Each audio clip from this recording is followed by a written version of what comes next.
Olá, crianças, e vamos a mais uma aula. Português. Nosso assunto de português hoje são os adjetivos. Adjetivos são aquelas qualidades boas ou ruins que nós damos aos substantivos. São exemplos aqui de adjetivos: bonito, vaidoso, estudioso, queimado e ruim. Como tia Simone disse, os adjetivos podem ser bons ou ruins, certo? E tem aqui exemplos de frases. Fiz um bolo e ele ficou ruim e queimado.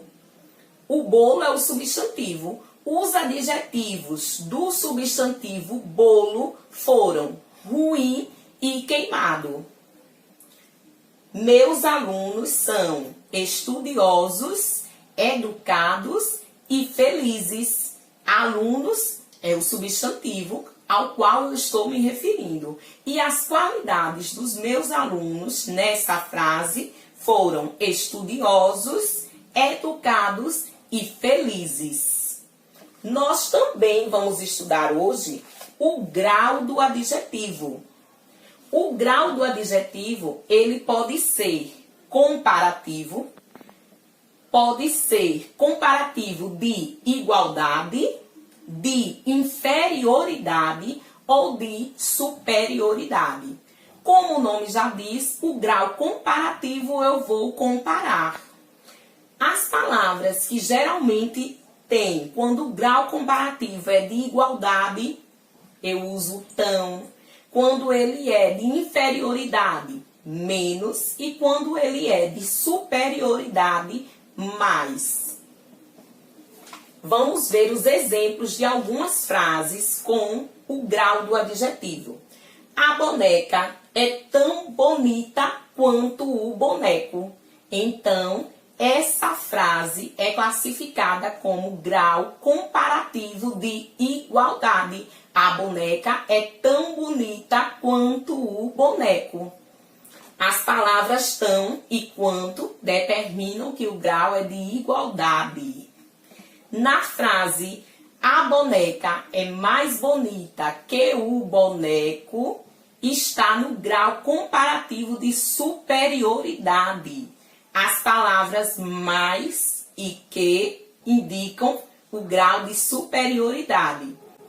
E na frase, a boneca é menos bonita que o boneco, ela está no grau comparativo de inferioridade. As palavras menos e que indicam o grau de inferioridade. O grau do adjetivo, além do comparativo, também pode ser o superlativo. O superlativo é o grau máximo do adjetivo. E suas terminações podem terminar em íssimo ou érrimo. Como nós temos o exemplo de belo, belíssimo, magro, magérrimo, certo? Essas terminações também podem ser usadas no superlativo, grau máximo do adjetivo. Olá, crianças! Vamos para a nossa aula de hoje de língua portuguesa? Hoje apresentarei a vocês um gênero textual chamado anúncio. Um dia eu estava muito triste. Eu cheguei em casa e percebi que a minha gatinha tinha fugido. Eu fiquei triste, chorei, buá, buá. Mas aí, de repente, as minhas amigas me deram uma ideia maravilhosa. Elas me falaram, por que você não faz um anúncio? Anúncio é quando queremos comprar, vender, encontrar alguma coisa ou etc. Podemos escrever um anúncio. O importante é que as pessoas precisam ver o anúncio para que ele tenha utilidade.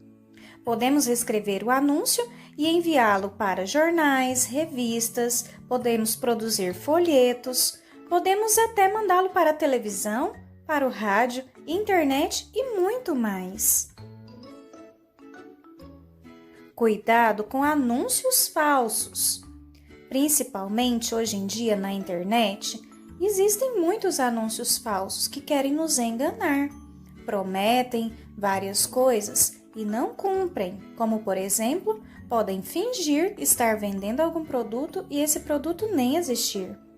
Por isso é importante que você não fique clicando em todos aqueles anúncios que aparecem na internet quando você estiver mexendo no celular, fazendo algum joguinho, tá bom? Olha só o anúncio que eu fiz.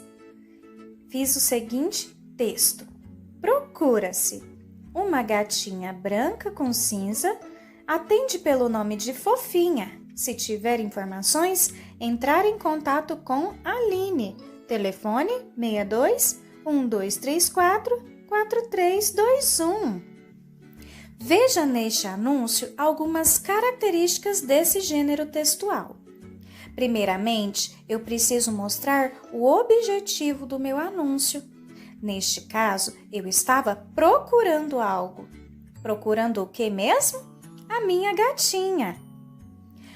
Outra característica do anúncio é o seguinte: você tem que descrever.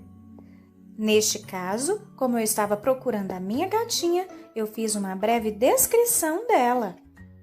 Coloquei a sua cor e também o nome que ela atendia. Outra informação muito importante no anúncio é você colocar o telefone de contato. Senão, como as pessoas entrarão em contato com você? Neste caso, se eu não houvesse colocado o telefone, não haveria como as pessoas entrarem em contato comigo caso encontrassem a minha gatinha. Outra coisa muito interessante nos anúncios é você colocar a foto daquilo que você está procurando ou daquilo que você está vendendo. Vocês não vão acreditar. Passado alguns dias, eu recebi a melhor notícia. O meu anúncio deu certo! Eu encontrei a minha gatinha. Ai, que alegria que eu fiquei! E ela também ficou muito feliz. Mas você sabe por que o meu anúncio deu certo? Eu fiz alguns anúncios impressos em forma de cartazes. Coloquei nos comércios perto da minha casa, que eram os locais por onde a minha gatinha poderia ter passado. Aproveitei, fiz também um anúncio em formato digital e coloquei no meu status do Facebook, do WhatsApp e nos meus perfis da internet. Assim, eu estaria comunicando às pessoas que poderiam conhecer a minha gatinha. Este também é um ponto importante do anúncio. Você tem que saber aonde divulgar. No meu caso, divulguei em lugares onde a minha gatinha poderia ter passado e também divulguei em locais nas minhas redes sociais onde as pessoas que me conhecem e conhecem a minha gatinha poderiam me dar informações. Veja estes outros exemplos de anúncios. Anúncios de show de animação infantil, anúncio de gatos e gatinhos, anúncio de café, anúncio também de Disque Emoções. Vejam que todos eles têm aquelas características importantes que eu falei para vocês agorinha. Estão especificando o que estão anunciando. Temos também os telefones de contato e as ilustrações. Esse foi nosso assunto de português de hoje. Continuem caprichando na leitura para os responsáveis, nas interpretações e nas atividades dos livros e dos cadernos. Até a próxima aula. Matemática. Na aula de matemática de hoje, nós vamos estudar multiplicação de frações. Nós já estamos estudando várias coisas sobre frações, não é? Nós percebemos aqui que os números que ficam em cima são os numeradores e os números que ficam embaixo são os denominadores. Então, hoje nós vamos estudar multiplicação de frações. Para multiplicar frações, eu vou multiplicar o numerador pelo numerador e o denominador pelo denominador. Facinho, facinho. Olhe, multiplicar o numerador pelo numerador e o denominador pelo denominador. Vejam os exemplos. Nós temos aqui 2/4 vezes 3/4. Então, tia Simone até colocou a setinha. 2 vezes 3 igual a 6. E 4 vezes 4 igual a 16. No outro exemplo, nós temos 1/8 vezes 6/5. Então, 1 vezes 6 igual a 6. Eu multipliquei os numeradores. E 8 vezes 5 igual a 40. Eu multipliquei os denominadores. E quando nós temos o exemplo, o inteiro, como nós temos aqui o número natural, o 3, vezes 4/7. Nós temos 3 vezes 4/7. E aí, tia, o que eu faço? Eu coloco o número 1 como denominador. E aí eu vou multiplicar o 3 vezes 4, que vai ser igual a 12, e coloco 1 aqui como denominador e multiplico pelo outro denominador. Nesse caso, 1 vezes 7 igual a 7. Por isso a fração ficou 12/7. E no outro exemplo, eu tenho 8/6 vezes 10. Então, eu coloco o número 1 como denominador, porque eu vou lembrar que todo número natural multiplicado por 1 vai dar o próprio número natural. Então, 8 vezes 10 igual a 80 e 6 vezes 1 igual a 6. Certo? Esse foi nosso assunto de hoje, multiplicação de frações. Eu multiplico o numerador pelo numerador e o denominador pelo denominador. Beijos e até a próxima aula. Caprichem nas atividades. Tchau! História. Em História, nós vamos estudar hoje o processo de independência do Brasil. Esse processo já começou com a vinda da família real aqui no Brasil e as transformações que o lugar teve que sofrer para poder confortá-los melhor, tornando o Brasil mais independente quanto às suas decisões, certo? E isso desagradava os portugueses. Por isso, eles passaram a exigir a volta da corte para lá, para Portugal. Só que somente voltou Dom João VI, temendo perder seu reinado, e nomeou o seu filho Pedro como príncipe regente.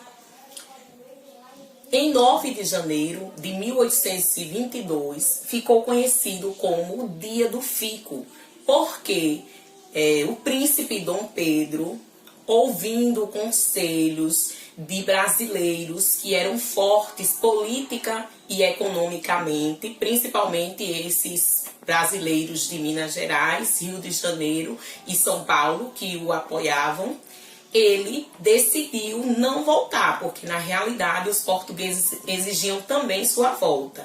Então, essa decisão desagradou fortemente os portugueses e a seu pai também. Ele também contava com o apoio da sua esposa, a princesa Leopoldina, e do seu amigo e político José Bonifácio, que o ajudaram, o aconselhando, o ajudaram na proclamação da independência do Brasil em 7 de setembro de 1822. Ele decidiu ficar realmente em janeiro, que foi 9 de janeiro de 1822, que ficou conhecido como o Dia do Fico, e a independência do Brasil foi proclamada em 7 de setembro de 1822.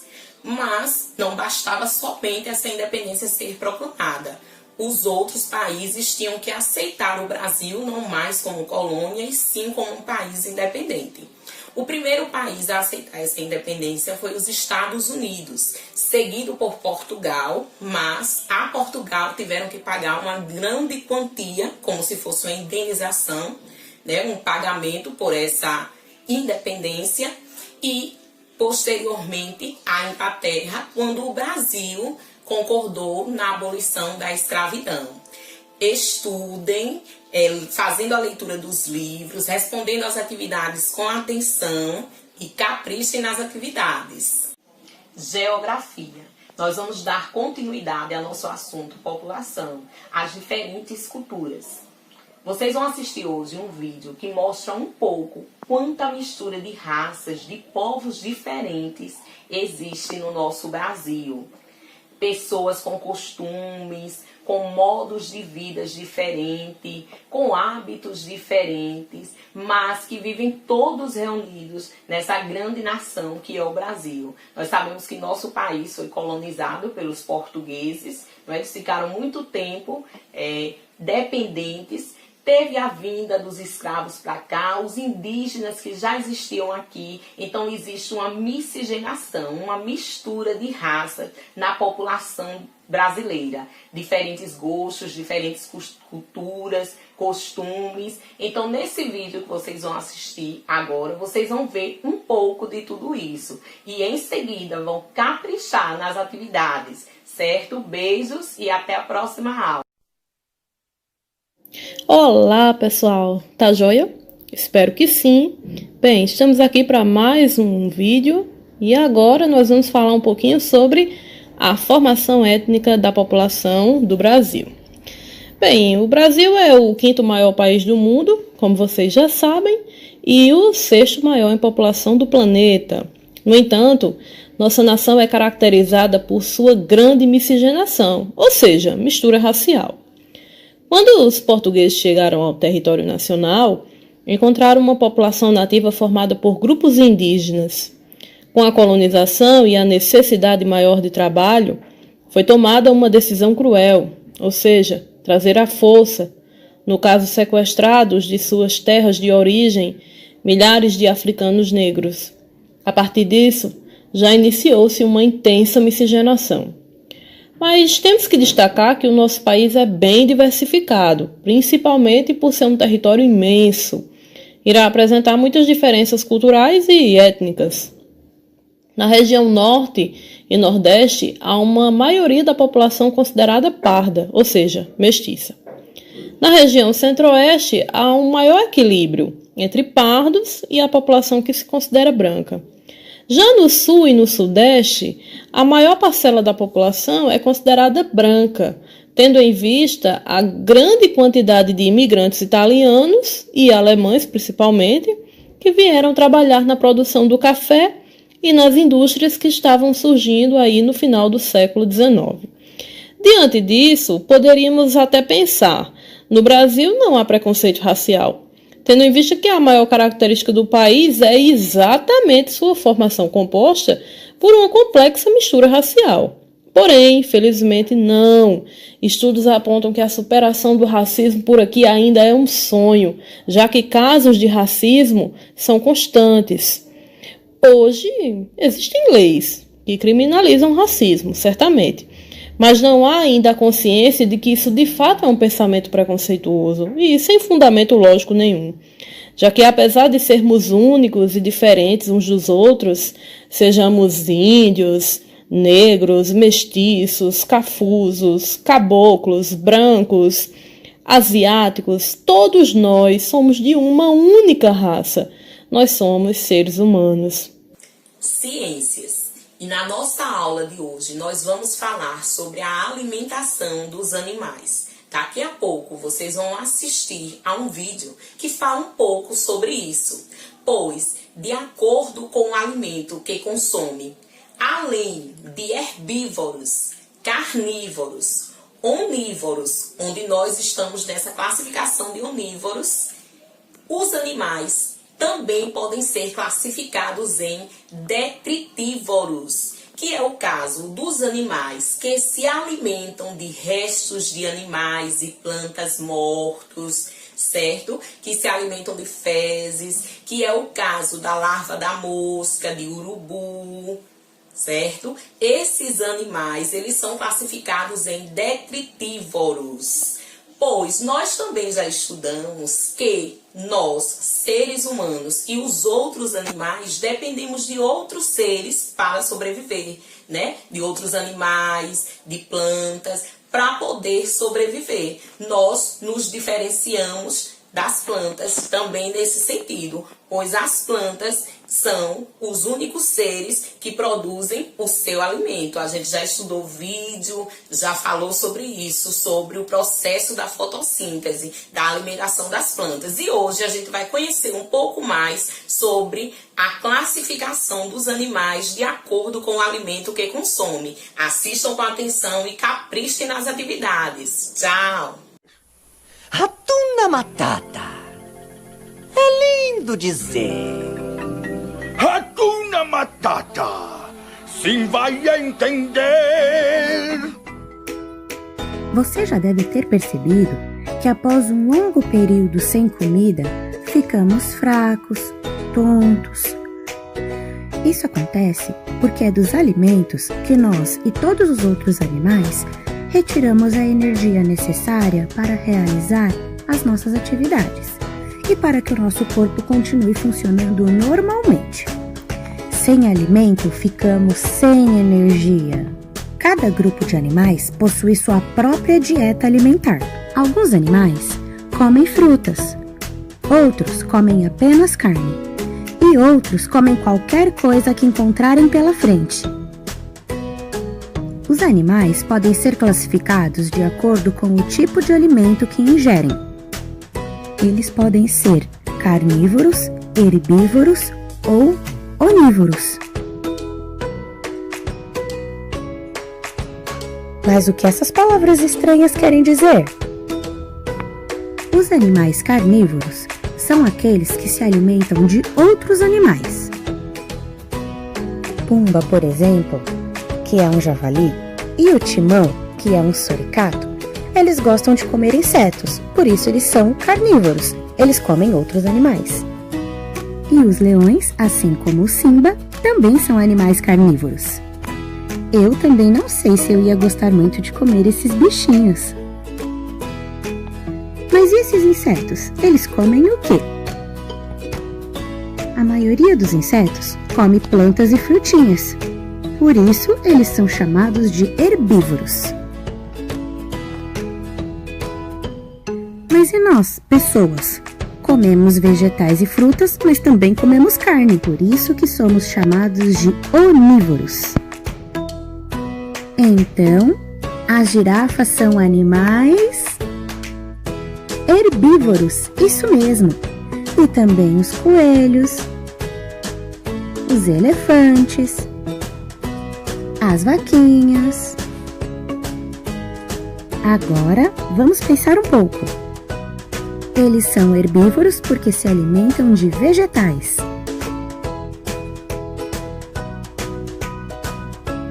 E o tamanduá, você sabe o que ele come? Formigas. Por isso, eles são chamados de carnívoros. Os golfinhos também são carnívoros. E também alguns pássaros. E vários animais selvagens.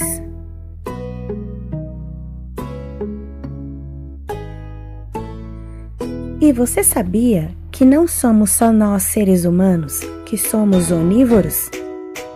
Também existem outros animais que gostam de comer tanto vegetais e frutas como carne. Por exemplo, os ursos. E também alguns morcegos.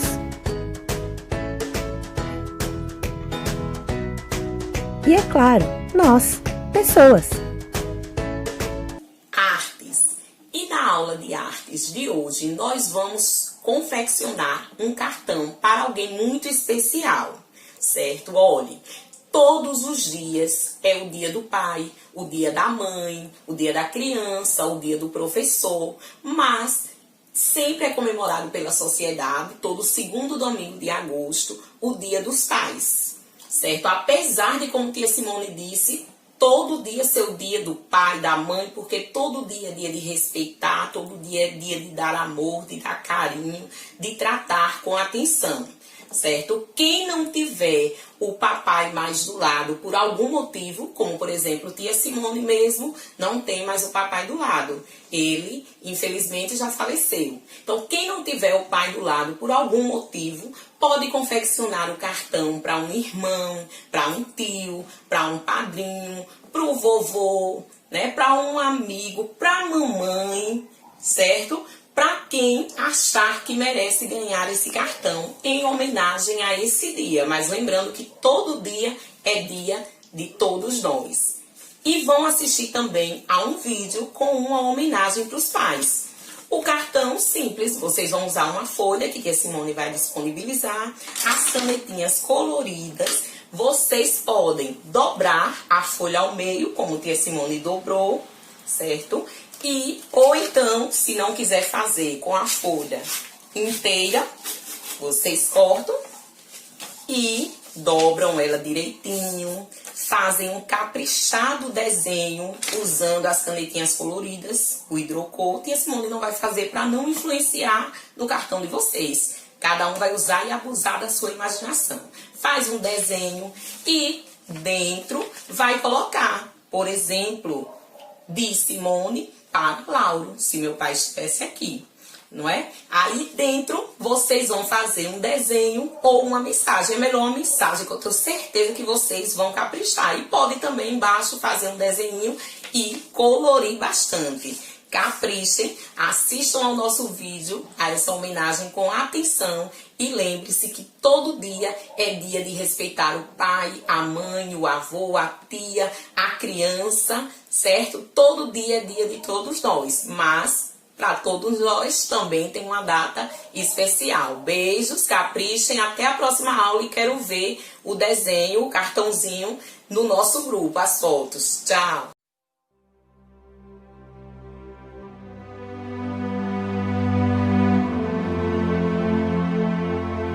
Um grande modelo de coragem, persistência e integridade. É em você que eu me espelho nos momentos mais desafiadores da minha vida. Ele não é apenas um bom amigo, ele é um verdadeiro cúmplice.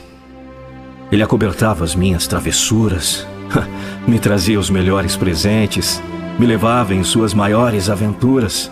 Com ele eu posso trocar sorrisos sem dar nenhuma explicação. Com ele escrevi as melhores histórias, da infância à vida adulta. Ele sempre esteve ao meu lado, não apenas como o melhor pai do mundo, mas como um grande confidente. Um pai que sempre esteve ao meu lado, tanto nos momentos bons como nos ruins. Ele acompanhou os meus primeiros passos, ouviu minhas primeiras palavras. Esse homem que fica humilde quando poderia se exaltar, que chora à distância a fim de não ser observado, que vibra, se emociona e se orgulha pelos feitos daqueles que tanto ama. Pai é uma palavra tão forte e com um enorme significado. Significa o nosso progenitor. Mas mais que isso, aquele homem que está sempre ao nosso lado para nos ver crescer. Pai é aquele que nos dá a mão para aprender a andar de bicicleta, aquele que cobra boas notas da escola, aquele que tem sempre uma palavra amiga e um conselho, que às vezes pode ser duro e exigente, mas tem um amor tão grande pelos seus filhos que nem conseguem demonstrar. Essa mensagem é para agradecer a você.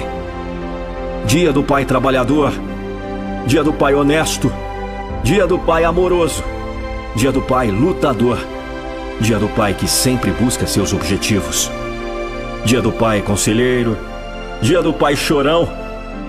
A você, pai, que me deu a vida. A você, pai, que me segurou em seus braços para não cair em meus primeiros passos. A você, pai, que modelou meu caráter e me ensinou a ser justo. A você, pai, que me amou antes de se amar. A você, pai, que me repreendeu por meus erros, mas não deixou de me amar.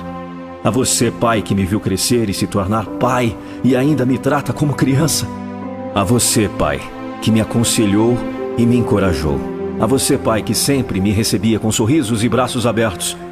A você, pai, que me contava histórias e brincava comigo. A você, pai, que apesar de cansado me esperava dormir. A você, pai, Hoje só tenho uma coisa a lhe dizer. Te amo. Feliz Dia dos Pais.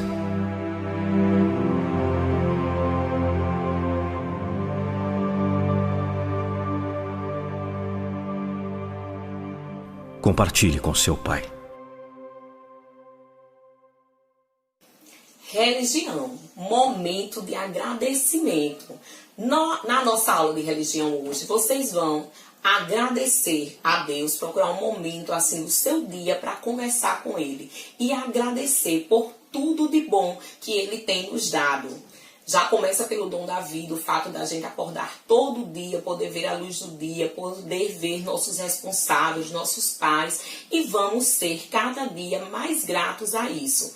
Digam a seus pais ou aos responsáveis que estão cuidando de você, principalmente nesse momento, o quanto os ama, o quanto são gratos por tudo que eles fazem por vocês.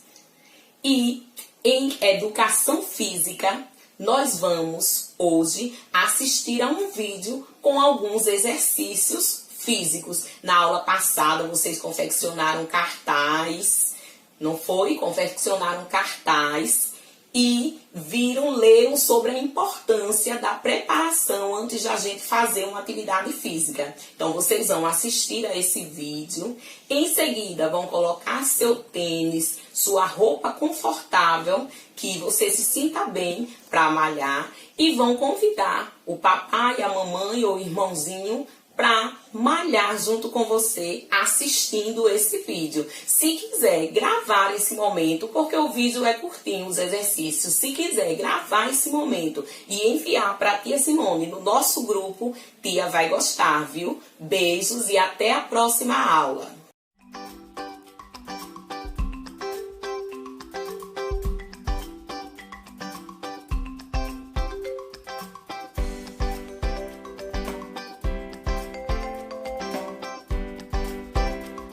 Em Ação de hoje quer estimular as crianças e os adolescentes que estão em casa a praticar uma atividade física. Hoje eu vou ensinar para vocês algumas atividades que podem ser feitas dentro de casa, no espaço que vocês tiverem. É simples, pode convidar um amigo para fazer, o irmão, o pai ou a mãe, isso vai estimular bastante.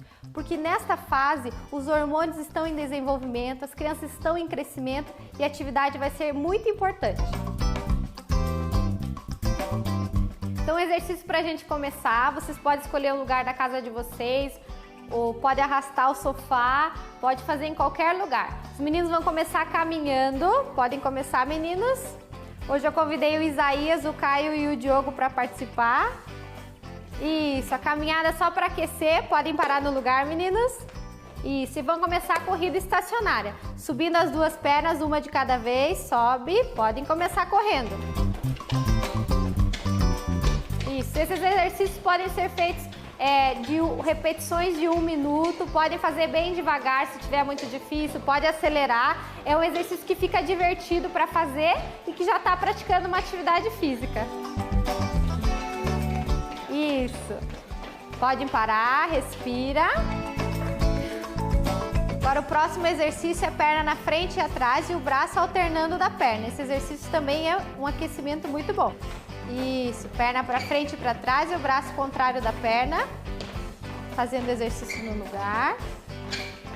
Olha lá, não precisa de um espaço tão grande para fazer o exercício, dá para se aquecer bem e tá praticando uma atividade. O próximo exercício é o polichinelo, pode vir mais para frente, Caio, vai afastar e estender as pernas e os braços, vai lá, pode começar, abre bem. Esses exercícios trabalham o corpo inteiro e é legal que é um exercício divertido, eles fazem na escola, na educação física e podem fazer em casa também. Isto. Podem parar. Esses exercícios podem ser feitos repetições de 15 a 20 repetições ou então a cada 30 segundos. Faz 30 segundos, descansa, depois faz mais 30 segundos.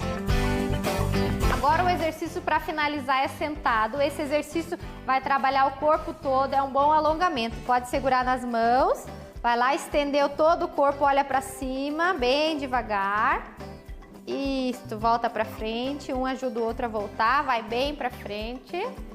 Esse exercício dá para repetir umas 10 vezes, que aí eles voltam à calma, ficam bem tranquilos depois da atividade. Agradeço então o Isaías, o Caio e o Diogo por terem participado. Vocês viram que foram atividades simples de fazer, pode fazer em casa. É interessante fazer nos intervalos, quando está jogando o tablet, parar um pouquinho e fazer uma atividade para oxigenar o cérebro, isso é bem legal. Espero que vocês tenham gostado. Gostaram, meninos? Sim! Então até a próxima. Tchau, tchau!